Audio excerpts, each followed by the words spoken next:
Welcome to the podcast, voted one of the best in marketing research, both in 2019 and in 2020. And this year, we've been designated as one of the research market's top market research YouTube video locations by FeedSpot.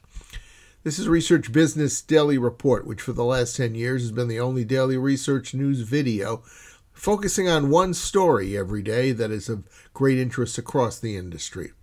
Now, we do rely on viewer support, and we'll tell you at the end of today's RBDR how you might be able to chip in. I'm Bob Lederer, and I'm in my 27th year as the respected voice in market research.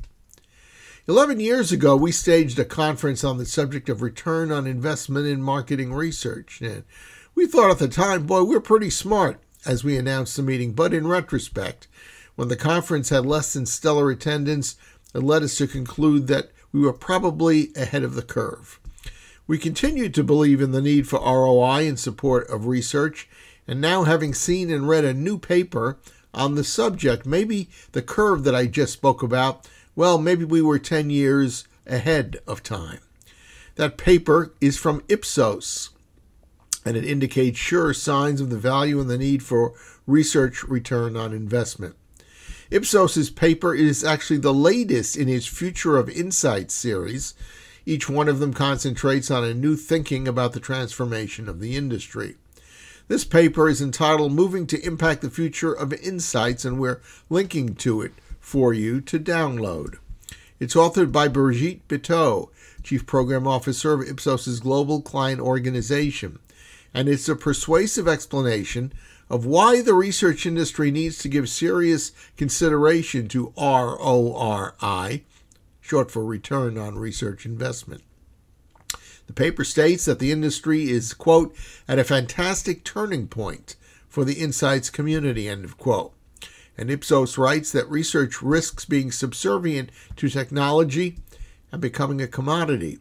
And simultaneously, there's an opportunity for the industry to renew enthusiasm for data and survey insights as sources of very valuable information and knowledge because they can inspire business growth.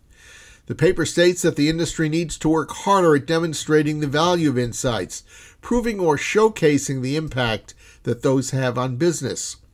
Research can no longer be conducted to go through the motions of just collecting data or information, Biteau wrote. Instead, research projects need to aim on driving action that impacts business, either the top or the bottom line. The paper author Brigitte Biteau thinks the time has come for researchers to proactively increase awareness among stakeholders of what research can do. Now, increasing awareness is no lighthearted recommendation, nor in basketball parlance, it is not a sure shot.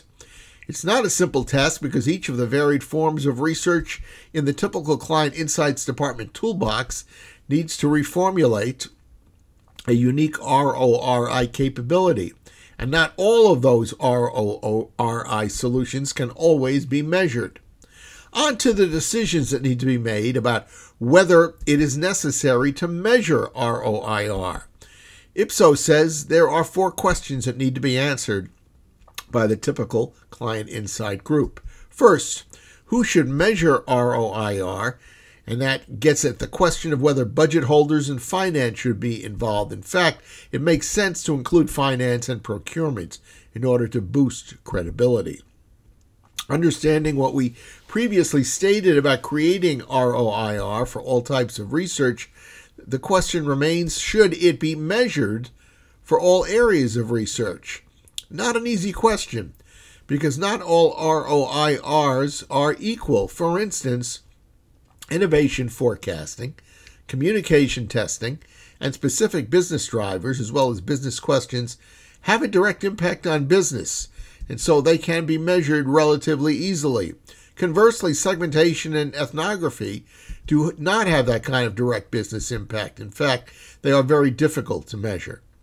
The Ipsos paper's next issue is the metrics that are appropriate for ROIR, followed by when should ROIR be measured and what is the optimal time frame, and what is the communications plan within any organization for ROIR rollout, and how can ROIR be improved over time.